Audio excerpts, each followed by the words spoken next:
அனைவருக்கும் ஆர்சிசியின் வணக்கங்கள். இன்று நாம் பொது அறிவு வினாக்களிலிருந்து மிக முக்கிய 50 வினாக்களை அனைத்து பாடத்திலிருந்தும் ஒரு பாடத்தொகுப்பாக பார்க்க போகிறோம். அதற்கு முன் எங்கள் சேனலை இதுவரை சப்ஸ்கிரைப் பண்ணாத நண்பர்கள் சப்ஸ்கிரைப் பண்ணுங்கள். அருகில் பெல் சிம்பிளை கிளிக் பண்ணிங்கன்னா உடனுக்குடன் நோட்டிஃபிகேஷன் கிடைக்கும். வாங்க 1வது வினாவை பார்ப்போம்.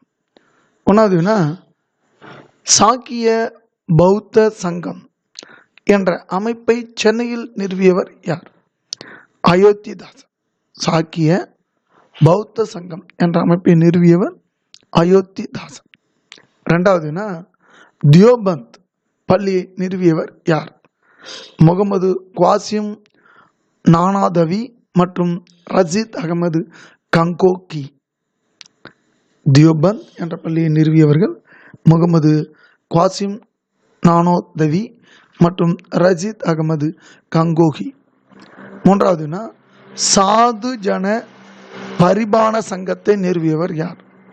ஐயன் காளியால். சாது ஜன பரிபாலன் சங்கத்தை நிறுவியவர் ஐயன் காளி. 4வதுனா, சத்யார்த்த பிரகாஷ் என்னும் நூலின் ஆசிரியர் யார்? தயானந்த சரஸ்வதி. சத்யார்த்த பிரகாஷ் என்ற நூலின் ஆசிரியர் தயானந்த சரஸ்வதி. அடுத்த வினா, 5வது வினா, ராபி காலம் என்ன? அக்டோபர்லேருந்து மார்ச் வரைக்கும் இருக்கக்கூடிய பயிர் செய்யக்கூடிய முறையை ராபி பருவ காலம்னு சொல்லுவாங்க. 6வது வினா, கருப்பு தங்கம் என அழைக்கப்படுவது எது? நிலக்கரி. கருப்பு தங்கம் என அழைக்கப்படுவது நிலக்கரி. 7வது வினா, பைசினோசிஸ் என்பது என்ன? பழுப்பு நுரையீரல் நோய். பைசினோசிஸ் என்பது பழுப்பு நுரையீரல் நோயை குறிக்கும். 8வது வினா, தேசிய அனல் மின் நிறுவனம் தொடங்கப்பட்ட ஆண்டு எது? 1975. தேசிய அனல் மின் நிறுவனம் தொடங்கப்பட்ட ஆண்டு 1975. அடுத்து 9வதுனா, ஒளிச்செறிவு எஸ்ஐ அலகு அது? கேண்டிலா. ஒளிச்செறிவோட எஸ்ஐ அலகு கேண்டிலா. இந்த கேண்டிலாங்கிறது என்னன்னா, ஒரு மெழுகுவத்தி எவ்வளவு வெளிச்சத்தை தருமோ, ஒளி ஆற்றலை லைட்டை தருமோ அதை தான் கேண்டிலான்னு சொல்லுவாங்க. 10வதுனா, மின்னூட்டம் கணக்கிடும் முறை அது? மின்னூட்டம் ஈக்குவல் டு மின்னோட்டம் இன்ட்டு நேரம். மின்னூட்டம் கணக்கிடும் முறை மின்னூட்டம் ஈக்குவல் டு மின்னோட்டம் இன்ட்டு நேரம். 11வது வினா, திரவங்களின் பருமனை அளக்க பயன்படும் அலகுகள் எவை? Gallon, ounce, quart. திரவங்களின் பருமனை அளக்க பயன்படும் அலகுகள் 3 இருக்கு. Gallon, ounce, quart. 12வது வினா, அடர்த்தியின் எஸ்ஐ அலகு யாது?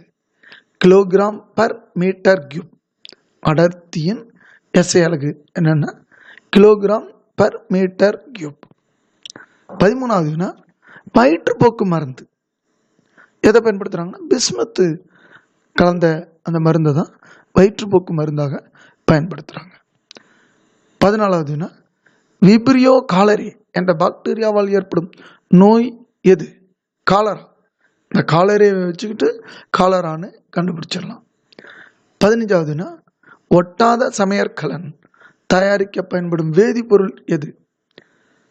டஃப்லான். ஒட்டாத சமையற்கலன்கள் தயாரிக்க பயன்படும் வேதிப்பொருள் எதுனா டஃப்லான். அதாவது எண்ணெய் பொருளை பயன்படுத்தினாக்கா அதனால நம்ம உடம்புல கொழுப்பு அதிகமாகுது என்பதனால எண்ணெய் பயன்படுத்தாம சமையல் செய்வதற்காக பாத்திரங்கள் தயாரிக்கிறாங்க. அதுதான் அந்த ஒட்டாத சமையற்கலன்.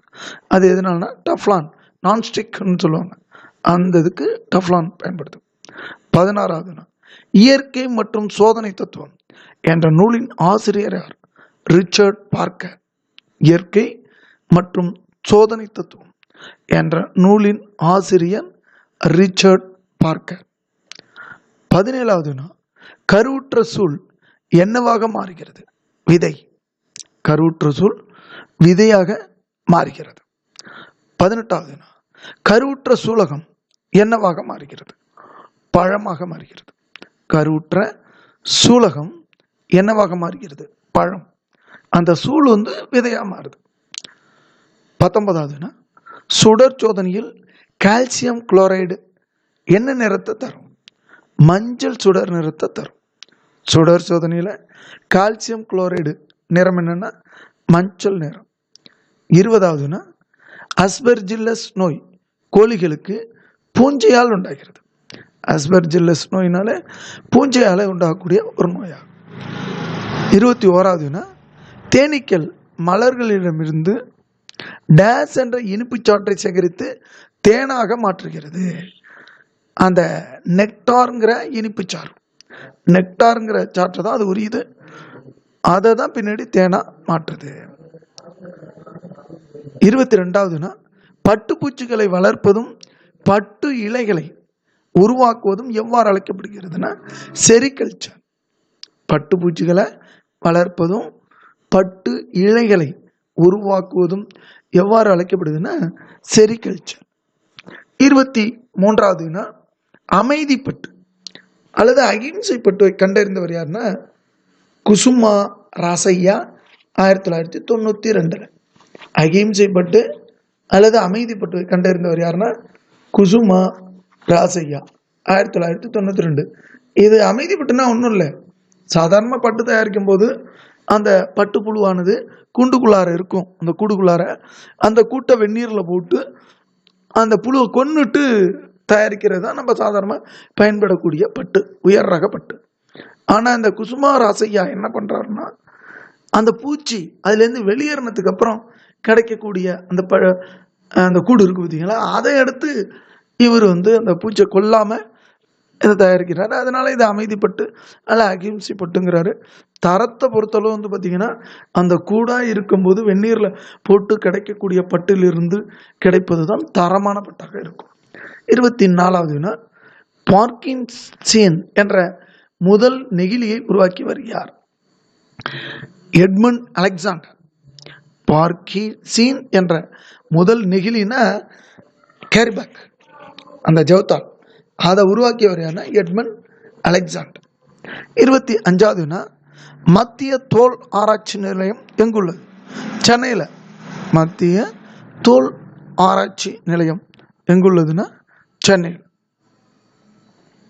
26வது உணவெனப்படுவது நிலத்தோடு நீரே என்னும் சங்க பாடல் இடம்பெற்றுள்ள நூல் இது?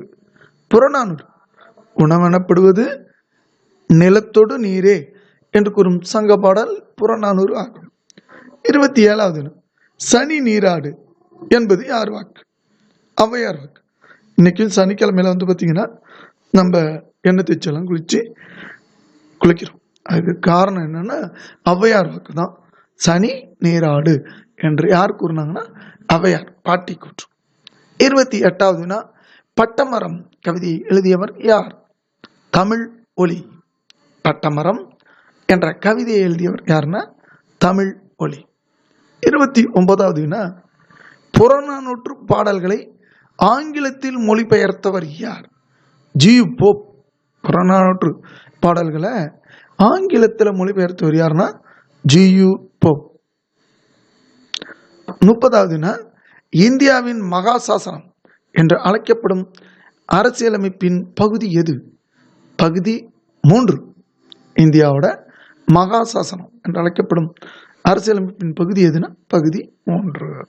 31வது தமிழ்நாட்டில் சட்ட மேலவை நீக்கப்பட்ட ஆண்டு எது? 1986.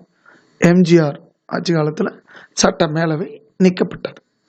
32வது அணிசேரா இயக்கம் என்ற சொல்லை உருவாக்கியவர் யார்? கிருஷ்ணமேனன். அணிசேரா இயக்கம் என்ற சொல்லை உருவாக்கியவர் யாருன்னா கிருஷ்ணமேனன். 33வது சட்டத்தின் முன் அனைவரும் சமம் என்பது எந்த நாட்டு கருத்தம்சம்? இங்கிலாந்து. சட்டத்தின் முன் அனைவரும் சமம் என்பது இங்கிலாந்து நாட்டு கருத்தம்சம் ஆகும். 34வது கப்பல் கட்டும் தொழிற்சாலை எங்கு அமைந்துள்ளது? கொச்சியில். நிறைய இடத்துல கப்பல் கட்டும் தொழிற்சாலை இருக்கு. அதுல ஒன்று கொச்சி. அந்த ஆப்ஷன் 4 கொடுத்ததுல இந்த ஒரு விடை வந்து கொச்சி. புரியுதுங்களா? கொல்கத்தாவில் இருக்கு, விசாகப்பட்டினத்தில் இருக்கு, அடுத்த மும்பையில் இருக்கு, கொச்சி 4 இடத்துல இருக்கு. அந்த கொஸ்டின்ல எங்க இருந்துன்னா கொச்சி, அதனால இந்த விடை வந்திருக்கு. 35வதுனா பாரதீப் துறைமுகம் உள்ள மாநிலம் இது? ஒரிசா. பாரதீப் துறைமுகம் உள்ள மாநிலம் ஒரிசா. 36வதுனா இந்தியாவில் முதலில் நிறுவப்பட்ட எஃகு ஆலை உள்ள இடம் எது? ஜாம்ஷெட்பூர். இந்தியாவில் முதலில் நிறுவப்பட்ட எஃகு ஆலை உள்ள இடம் ஜாம்ஷெட்பூர். 37வதுனா நுகர்வோர் தினம் கொண்டாடப்படும் நாள் எது? மார்ச் 15. நுகர்வோர் தினம் கொண்டாடப்படும் நாள் மார்ச் 15. 38வதுனா துளு வம்ச அரசர்களுள் மிகவும் போற்றுதலுக்கு உரியவர் யார்? கிருஷ்ணதேவராயர். துளு வம்ச அரசர்களுள் மிகவும் போற்றுதலுக்குரியவர் யாருன்னா கிருஷ்ணதேவராயர். 39வதுனா உலகத்தை கைப்பற்றியவர் என பெயர் கொண்டவர் யார்? ஜஹாங்கீர். உலகத்தை கைப்பற்றியவர் என பெயர் கொண்டவர் யாருன்னா ஜஹாங்கீர். 40வதுனா உலகின் அரசர் என பெயர் கொண்டவர் யார்? ஷாஜகான். உலகின் அரசர் என பெயர் கொண்டவர் யாருன்னா ஷாஜகான். 41வதுனா அச்சு இயந்திரம் எப்பொழுது யாரால் கண்டுபிடிக்கப்பட்டது? ஜோகனஸ் குட்டன்பெர்க் என்பவரால் 1453 அச்சு இயந்திரம் கண்டுபிடிக்கப்பட்டது. 42வதுனா அகில இந்திய வானொலி எந்த ஆண்டு ஆரம்பிக்கப்பட்டது? 1936. அகில இந்திய வானொலி எந்த ஆண்டு ஆரம்பிக்கப்பட்டதுன்னா 1936. 43வதுனா காஃபி கான் என்ற வரலாற்று அறிஞர் யாருடைய அவையில் இருந்தார்னா அவுரங்கசீப் அவையில் இருந்தவர் தான் அந்த காஃபி கான். 44வதுனா கல்வி நிலையங்களை பராமரிப்பதற்காக வழங்கப்பட்ட நிலங்களுக்கு என்ன பெயர்? சாலபோகம். கல்வி நிலையங்களை பராமரிப்பதற்காக வழங்கப்பட்ட நிலங்களுக்கு என்ன பெயர்னா சாலபோகம். 45வதுனா சமண சமய நிறுவனங்களுக்கு கொடையாக அளிக்கப்பட்ட நிலங்களுக்கு என்ன பெயர்னா பள்ளி சந்தம். சமண சமய நிறுவனங்களுக்கு கொடையாக அளிக்கப்பட்ட நிலங்களுக்கு என்ன பெயர்னா பள்ளி சந்தம். 46வதுனா உலகிலேயே மிக நீளமான கடற்கரை எங்குள்ளது? அமெரிக்காவில் உள்ள மியாமி கடற்கரை தான் உலகிலே மிக நீளமான கடற்கரை. அமெரிக்காவில் உள்ள மியாமி கடற்கரை. 47வதுனா கார் சர்ச் என்ற பனிப்பாறையால் ஏற்படும் பனி ஆறுகளால் ஏற்படும் கை நாற்காலி போன்ற பள்ளத்தாக்கு எங்குள்ளதுன்னா ஜெர்மனியில். Car search Germany. ஜெர்மனிக்கார தான் சூப்பராக போகும்னு சொல்லுவாங்க. அதனால காரு ஜெர்மனி, ஜெர்ரு காரு அப்படின்னு வச்சோம். 48வதுனா ஐரோப்பிய இனத்தவர்களின் மனித இன பெயர்கள் என்ன? காக்கசாய்டுகள். ஐரோப்பிய இனத்தவர்கள் மனித இன பெயர் என்னன்னா காக்கசாய்டுகள். 49வதுனா ஒரு கட்சி ஆட்சி முறை நடைபெறும் நாடுகள் எவை? சீனா, வடகொரியா, கியூபா. ஒரு கட்சி ஆட்சி முறை நடைபெறும் நாடு எதுனா சீனா, வடகொரியா, கியூபா. நம்ம நாடெல்லாம் வந்து பார்த்தீங்கன்னா பல கட்சி ஆட்சி முறையுடைய நாடு. 50வதுனா எதிர்கட்சி தலைவர் எந்த அந்தஸ்தை கொண்டிருப்பார்னா கேபினட் அமைச்சர் அந்தஸ்து. எதிர்கட்சி தலைவர் கேபினட் அமைச்சர் அந்தஸ்தை கொண்டவர். நண்பர்களே, டிஎன்பிஎஸ்சி, டிஎன்இபி, போலீஸ் தேர்வு, டேட்